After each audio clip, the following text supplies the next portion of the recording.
You're listening to Fluent Talk Academy. Mia, can I tell you something a little embarrassing? Of course. You can tell me anything. Yesterday, someone asked me a very simple question in English. What was the question? They just asked, "What's your favorite hobby?" That's an easy question. I know. I practiced my answer many times at home. I was ready. I felt confident. But when they asked me, my mind suddenly went blank. I couldn't remember anything. I just smiled and said, I don't know. Don't worry, Alex. You're definitely not the only one. Really? Because at that moment, I felt like I was the only person in the world who couldn't speak English. Actually, millions of people feel exactly the same way every single day. Even people who speak English very well sometimes get nervous. Wait, even fluent English speakers? Absolutely. Actors, teachers, doctors, business people, even famous public speakers get nervous before speaking. Wow, that makes me feel a little better. And that's exactly what we're talking about today. Why do we get nervous? And more importantly, how can we stay calm and keep speaking English with confidence? Hello, everyone. Welcome back to Fluent Talk Academy, where you improve your English through real conversations about everyday life. I'm Mia. And I'm Alex. So grab your coffee, take a deep breath, relax, and enjoy today's conversation. Mia, what does nervous actually mean? I hear this word all the time. That's a great question. Nervous means you feel worried, excited, or afraid before something important happens. Maybe before an exam, before a job interview, before meeting someone new, or before speaking English. That's me, every single time. And that's perfectly normal. In fact, I'd be surprised if you never felt nervous. Really? I always thought confident people never feel nervous. That's one of the biggest myths. Confident people do get nervous. The difference is they don't let nervousness control them. I never thought about it that way. Let me ask you something. When you feel nervous, what happens to your body? Oh, everything changes. My heart starts beating really fast. My hands become cold. Sometimes they're even a little sweaty. And my voice, it becomes quiet. Anything else? Yes! I forget simple English words that I already know. It's so frustrating. That's actually one of the most common experiences for English learners. There's even a useful English expression for it. Really? What is it? We say, "My mind went blank." I love that expression. My mind went blank. That's exactly what happened yesterday. Perfect. Let's use it in a sentence. My mind went blank during my presentation. My mind went blank in my English class. My mind went blank when everyone looked at me. I think I'll use that expression a lot. Hopefully, not too often. Hopefully not. But now comes the interesting question. Why does this happen? Why does your brain suddenly stop working when you need it the most? Yes! That's exactly what I want to know. Sometimes I feel smart at home, but the moment I start speaking in front of people, it's like my brain disappears. Well, your brain isn't disappearing. It's actually trying to protect you. Protect me? From speaking English? That sounds a little dramatic. It does, but let me explain. Thousands of years ago, humans lived in a very dangerous world. There were wild animals, there were many real dangers. If our ancestors heard a strange sound in the forest, their brain had to make a decision immediately. Should I run? Should I fight? Or should I hide? That quick reaction helped people survive. So, our brains still have that old survival system? Exactly. Your brain doesn't always know the difference between a real danger and a social situation. Standing in front of a classroom, giving a presentation, meeting new people, or speaking English can sometimes feel like danger to your brain. That's unbelievable. So my brain thinks my English teacher is a tiger? Not exactly, but for a few seconds, your brain reacts almost the same way. It sends an emergency message to your body. Be careful, something important is happening. That explains why my heart starts racing. Exactly. And your breathing becomes faster, your muscles become tighter, your body prepares to protect you, even though you're perfectly safe. That's actually fascinating. So, feeling nervous doesn't mean something is wrong with me? Not at all. It means you're human. It means you're human. Everyone feels nervous sometimes. The important question isn't, how can I stop being nervous? The better question is, how can I keep going even when I feel nervous? I like that. Because waiting to feel perfect might take forever. Exactly. Confidence doesn't usually come first. Action comes first. Then confidence grows little by little. So, if I wait until I'm never nervous, I may never start speaking English. That's right. Think about riding a bicycle. The first time feels scary. You might fall, you might make mistakes. But after practicing again and again, your brain says, "Oh, I've done this before." Then it slowly relaxes. So our brain learns from experience. Yes. Your brain loves familiarity. The more often you do something, the less dangerous it feels. That's why speaking English becomes easier with practice. That reminds me of my first podcast recording. Were you nervous? Very nervous. I recorded the first sentence, then stopped. I started again. Then I stopped again. I think I recorded the introduction 5 times. Only 5? That's actually pretty good. Really? I thought something was wrong with me. Not at all. Many YouTubers record the same sentence many times. Even professional actors don't get every scene right on the first try. That makes me feel much better. Sometimes we only see the final video. We never see the mistakes behind it. Exactly. People usually show the finished product, not the practice, not the nervous moments, not the failed attempts. So when I compare myself to them, I'm comparing my beginning to someone else's finished journey. That's a wonderful way to say it. And that's something many English learners forget. Mia, can I ask another question? Of course. Why do some people blush when they're nervous? Their face suddenly becomes red. That's another interesting reaction. When you feel nervous, your body sends more blood to different areas. For some people, their face becomes warm and red. That's called blushing. It's completely normal. So if someone's face turns red, it doesn't mean they're weak? Not at all. It simply means their body is reacting to stress. Some people blush, some people laugh, some people become very quiet, and some people start talking very fast. Everyone is different.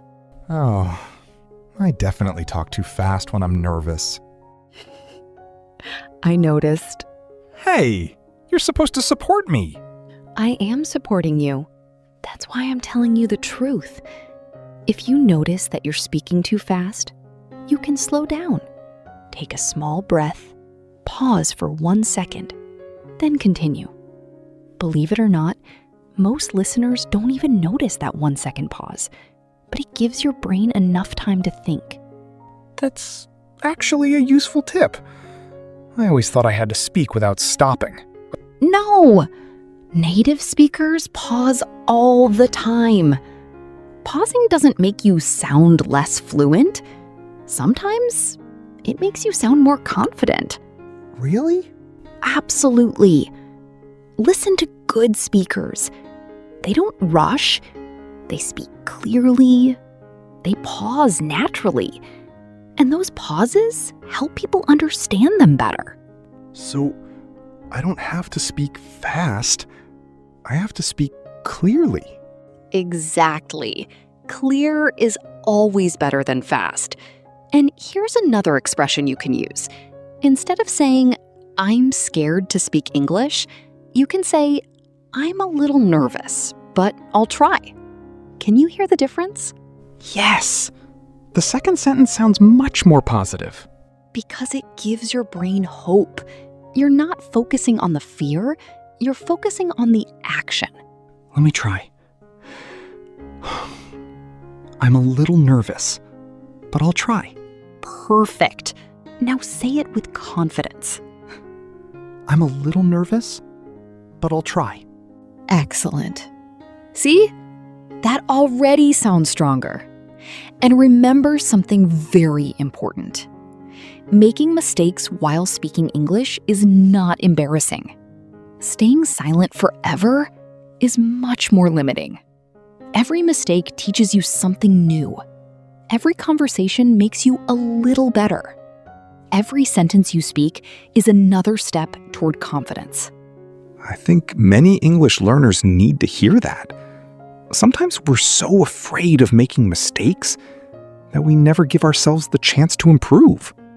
You're absolutely right. And here's something interesting, Alex. Do you know what many English learners say before they start speaking? Maybe my English is bad? Exactly. Or, sorry for my English. I can't speak English very well. I'm not good at English. They say these things before they even begin. Oh, I've said that many times. Most of us have. But think about what happens next. Your brain hears those words, and it starts believing them. So, the way we talk to ourselves really matters? It matters a lot. Imagine waking up every morning and hearing someone say, "You can't do it. You'll make mistakes. You'll fail." Would you feel confident? Probably not. I'd feel nervous before I even started. Exactly. Now imagine hearing something different. "I'm still learning. I'll do my best. It's okay to make mistakes." Can you feel the difference? Yes, those sentences make me feel calmer. They give me hope. That's because words are powerful. The words you say to yourself become part of your mindset. So be kind to yourself. You're learning a new language. That takes time. I think many learners forget that. They compare themselves to native speakers. That's another common mistake. Don't compare your chapter 1 to someone else's chapter 20. Compare yourself to the person you were last month. Ask yourself, am I improving? Not, am I perfect? I love that question because I know I'm better than I was a few months ago. And that's what really matters. Progress, not perfection. Mia, can I tell you a story? I'd love to hear it. A few months ago, I met a tourist. He asked me for directions in English. I understood his question, but I was so nervous that I couldn't answer. After he left, I remembered every word I wanted to say. That happens to so many people. Have you ever thought about why? I have. Why do we always remember the answer later?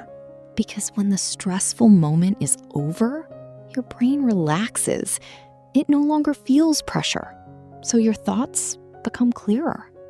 That explains everything. I always thought, why couldn't I think of that 1 minute earlier? You're definitely not alone. That's why practicing before a real conversation is so helpful. The more situations you practice, the more familiar they become. And remember, familiar situations feel less scary. So, practice doesn't just improve our English, it also trains our brain to stay calm. Exactly. That's one of the biggest secrets to becoming a confident English speaker. It's not about knowing every word. It's about feeling comfortable enough to use the words you already know. Wow, I've never thought about it that way. Sometimes I spend hours memorizing new vocabulary when I should be practicing simple conversations. That's a great point. Many beginners believe if I learn 1,000 more words, I'll finally become confident. But confidence doesn't come from vocabulary alone. It comes from using the words you already know. Even simple English can create meaningful conversations. So, it's better to speak simple English than perfect English that never leaves your mind. Exactly. Communication is the goal, not perfection. If people understand you, you're already succeeding. That's actually a huge relief. I don't have to sound like a movie actor. I just need to keep talking. That's the spirit. One conversation, one mistake, one improvement at a time. That's how fluent speakers are made. Not overnight, but day by day. You know, Mia, after today's conversation, I finally understand something. I wasn't afraid of speaking English. I was afraid of making mistakes. And that's exactly how many English learners feel. But let me ask you something. When a child learns to walk and falls down, do people laugh? Of course not. They encourage the child. Exactly. So why don't we show ourselves the same kindness while learning English? That's true. We're patient with others, but not with ourselves. And remember, progress is more important than perfection. Even native English speakers make mistakes. They forget words. They correct themselves. They're human too. Wait, native speakers make mistakes every day? Absolutely. The goal isn't to speak perfect English. The goal is to communicate. If people understand you, you're already succeeding. Wow, that changes the way I think. I used to believe I'll speak when my English is perfect. Now I know my English improves because I speak. Exactly. Every conversation teaches you something. Every mistake helps you grow. Confidence comes from practice, not perfection. One last question. Do you still get nervous? Of course. Before recording a podcast, before speaking to a big audience, or before trying something new. The difference is, I don't let fear stop me. I love that. So the next time you feel nervous, don't say, I can't do this. Instead, smile, take a deep breath, and say, I'm a little nervous, but I'm ready to try. That's a sentence I'll remember. Good, because every fluent English speaker was once a beginner. Every confident speaker was once nervous.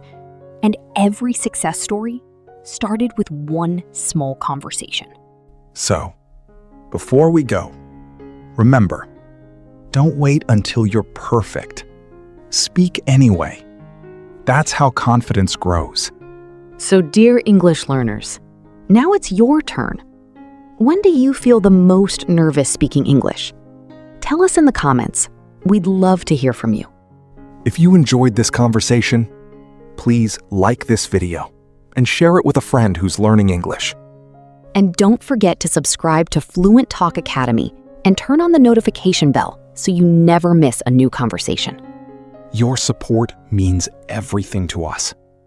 Every like, comment, share, and subscription helps us create more English lessons for learners like you. Thanks for learning with us today.